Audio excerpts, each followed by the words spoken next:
Tanguay électronique, en première ligne.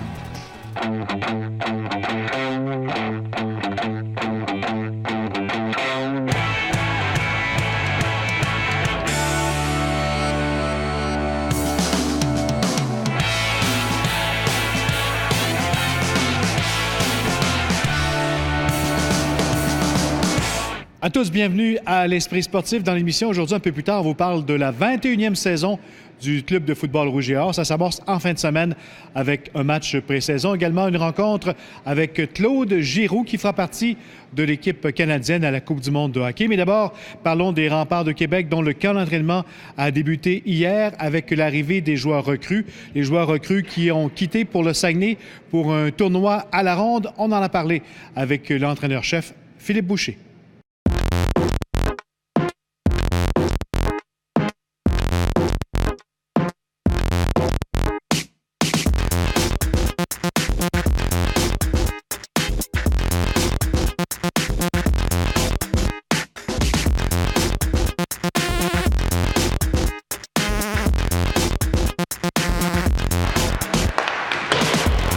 C'est tout nouveau pour ce qui est des recrues cette année. Qu'est-ce qu'on fait? Oui, ça avait été discuté depuis longtemps au comité d'orientation hockey de regrouper là, toutes les équipes, soit 3, 4, 5 équipes ensemble, faire des tournois. On s'en va à Chicoutimi sur la base militaire là-bas. On va jouer avec Bécomo, Rimouski, Québec et Chicoutimi. Puis c'est vraiment pour donner une chance à nos jeunes de se faire valoir. Beaucoup plus facile d'emmener 26 joueurs, de vraiment les évaluer, de voir où ils sont rendus, retourner certains dans le midget 3 à partir de dimanche et de faire rentrer nos vétérans par la suite. Bien, du côté hockey, là, avec moi, Christian Vermette, on va avoir une meilleure lecture du futur de l'organisation qui sont rendus. Ça va être plus facile pour nous autres de les rencontrer et de les diriger une fois qu'on les retourne dans le club midget 3 ou dans les maritimes. Après ça, on va prendre les plus méritants, on va les amener avec nos vétérans. Ils vont déjà tout de suite jouer un match dimanche contre nos vétérans avec un club qui va se former assez rapidement. On joue jeudi, vendredi, samedi, pratique légère le matin, mais c'est vraiment, on se concentre surtout sur les matchs. Les jeunes arrivent en forme aujourd'hui. Si t'es pas arrivé en forme, c'est toi le pire.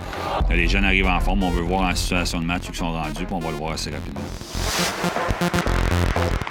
Les joueurs à surveiller, évidemment, au cours de ce tournoi à la ronde?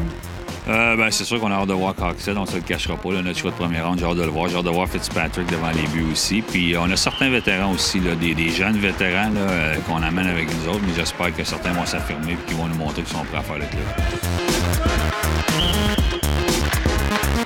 Quel genre d'équipe on verra sur la patinoire? Tu as parlé de jeunesse. Oui, je pense qu'on va avoir du talent, mais on va être jeune. Fait que l'année passée, c'était un petit peu plus difficile. Saison en 2 temps. On était très fort avant Noël. On a très bien joué, mais on a dû laisser aller nos vétérans là, pour regarder notre banque de choix. Ça a été plus difficile après Noël, mais on a investi du temps sur nos jeunes. Alors, j'ai hâte de voir où que ces jeunes-là sont rendus. On a greffé certains autres jeunes, comme je te dis, Coxhead, 2 Européens qui vont s'emmener.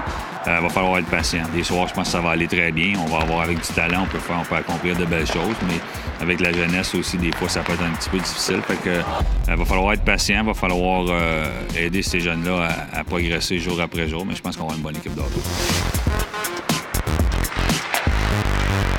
Côté des Euros, il y en a 2 qui se présentent, évidemment. On espère qu'ils feront le travail cette année. Oui, on poursuit un petit peu le plan qu'on avait avec Augustin Pose, un joueur de 19 ans. J'avais jasé beaucoup avec Jacques Tanguay. On voulait quand même un joueur d'âge mature, un joueur à maturité qui peut nous aider. Boinetski va remplir ce rôle-là. On pense qu'il peut vraiment nous aider là, dans le top 6, probablement sur notre première ligne. Et pour ce qui est de Kourachev, c'est un jeune. Oui, il a 17 ans, mais c'est un late. Il a réussi à 16 ans. C'est un jeune qui, avec Gentle côté, on va peut-être les faire jouer ensemble, même qui vont grandir ensemble, qui vont pouvoir jouer ensemble pendant 3 ans. Va falloir être patient avec lui, mais il a toutes les habiletés pour être un joueur dominant dans le futur. Quand l'entraînement a été raccourci un peu, est-ce qu'on verra une différence cette année? Écoute, ça fait 5 ans que je fais du hockey junior. On a eu des camps de 45 jours, on a des camps de 30 jours. Je pense qu'il est parfait cette année, honnêtement. Le tournoi des recrues, là, ça va être très bon pour nous autres comme outil d'évaluation. Après ça, on va avoir à peu près 20-25 jours. On a 4-5 jours pour faire notre équipe, mais 20-25 jours pour préparer notre équipe pour le début de la saison. Puis c'est le fun qu'on commence le 23 septembre. On va commencer la saison avec nos joueurs des camps pro qui vont être revenus. Tous les partisans au travers de la Ligue vont avoir la chance de voir les joueurs vedettes revenus dans leurs équipes. Donc, moi, je pense que la formule est très bonne cette année. Philippe Boucher, lui, toujours des petits papillons dans l'estomac quand on recommence une nouvelle saison comme ça? Oui, j'avais très hâte. Honnêtement, ça a été très court l'année passée là, avec l'été d'avant, avec la Coupe Memorial. Le transfert d'un building à l'autre, l'ouverture du centre Vidéotron. On a eu à peine un mois l'année passée, mais cet été, ça a été un petit peu trop long. Je pense que tout le monde avait hâte de revenir. Merci Philippe, bonne saison. Merci.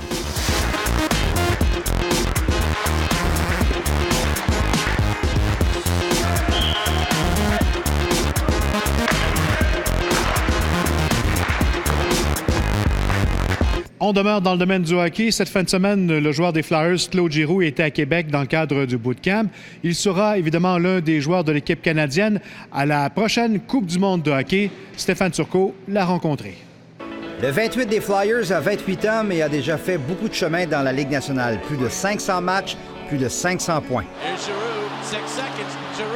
Mais ne croit pas encore avoir atteint son plein potentiel. C'est une des choses que je prends au sérieux, c'est pendant les pratiques puis les matchs. J'essaie toujours d'apprendre quelque chose de nouveau puis de pouvoir s'améliorer. C'est la seule façon de pouvoir être le meilleur que tu peux être. Claude Giroux croit aussi en l'avenir des Flyers et croit que lui et les Voracek, Schenn, Simmons et Gostisbehere pourront mener l'équipe à la terre promise avant longtemps. On n'a pas besoin de faire des changements pour pouvoir s'améliorer. On aime comment qu'on est comme équipe et on va juste grandir ensemble. Différent de l'année passée, c'est de pouvoir gagner une ou plusieurs séries pour pouvoir se rendre à la Coupe Stanley. Capitaine depuis 2013, depuis qu'il a 25 ans, il croit aussi avoir appris beaucoup de ses responsabilités. Quand tu es un jeune joueur puis tu le sais, c'est sûr que tu as beaucoup de pression. Puis ça change pas comment que tu vas jouer la game. Il faut juste que tu ailles là jouer la game puis avoir du fun. Claude Giroux avait été le choix de première ronde des Flyers en 2006 et celui qui l'avait réclamé sur la tribune à ce moment-là, c'est le légendaire joueur des Flyers, Bobby Clarke. Sauf que Clarke avait eu un blanc de mémoire et disons que la situation avait été assez cocasse, dont se rappelle très bien encore Claude Giroux. Philadelphia selects from Gatineau to Quebec Junior League. Forget. Giroux. That's a moment that young man will never forget. Quand on se voit de temps en temps, on va en parler, mais ça fait un bon bout à cette heure. Puis c'est sûr que c'était pas mal drôle. Claude Giroux souhaite d'ailleurs devenir le premier capitaine depuis Bobby Clarke à ramener une Coupe Stanley à Philadelphie. Stéphane Turcot, TVA Sport, à Québec. Équipez-vous pour votre sport préféré avec Go Hockey et l'Esprit sportif et partez en neuf pour la nouvelle saison. Regardez l'Esprit sportif et vous pourriez gagner 1000 $ de produits Bauer et une loge pour assister à un match des Remparts. Notez l'indice et la façon de participer. Pour une saison gagnante, c'est Go Hockey et l'Esprit sportif. Après la pause, la 21e saison du club de football Rouge et Or.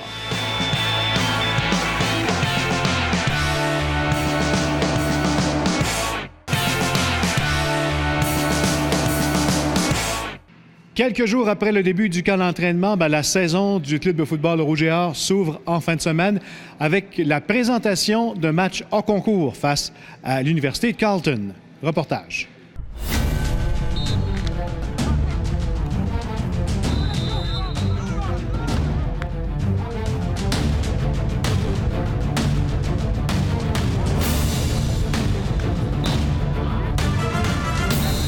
Glenn Constantin, un match pré-saison, si tôt dans le camp d'entraînement, ça veut dire quoi pour ton équipe? Un match simulé, offensif-défensif, c'est vraiment un match complet. Donc, il y a beaucoup d'ouvrages qui se fait sur une unité spéciale. On doit rentrer les jeux. Toutes les situations de match doivent être adressées dans une semaine. Donc, je pense que c'est mon côté. C'est mon côté.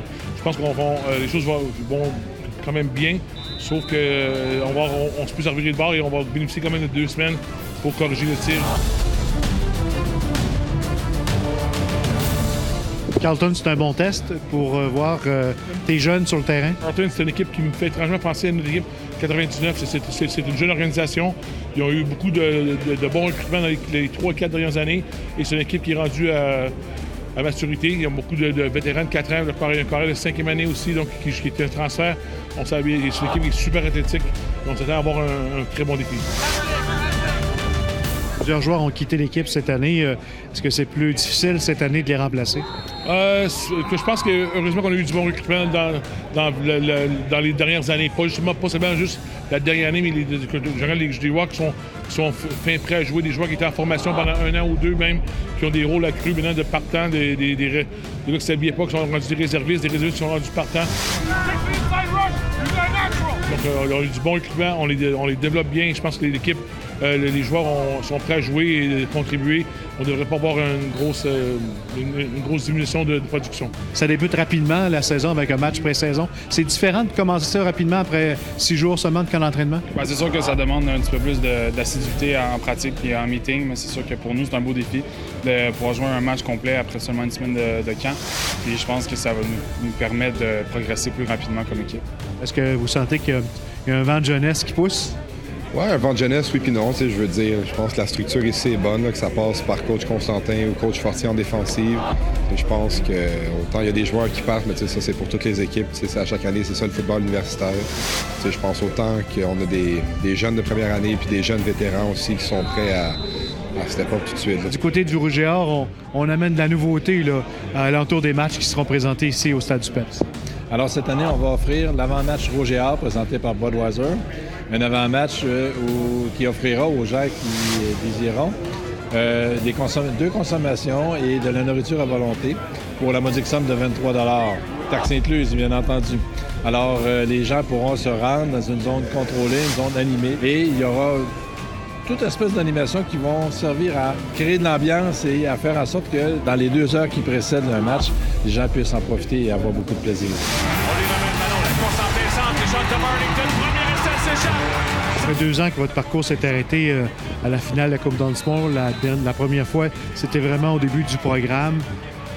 Ça peut paraître long que de voir l'équipe ne pas progresser au-delà de la finale de conférence. C'est vrai que c'est tout le temps difficile. C'est quelque chose que mais je pense qu'il faut donner crédit à notre conférence. On est très compétitive. Ça fait 2 années où on est à un jeu près sur les bottées.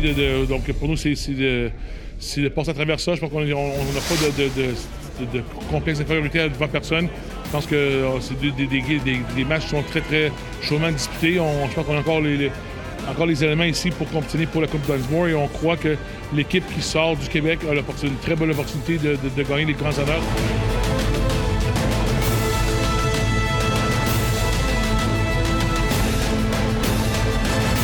Voilà, c'était l'Esprit sportif pour aujourd'hui. On espère que ça vous a plu. Bye bye. À demain.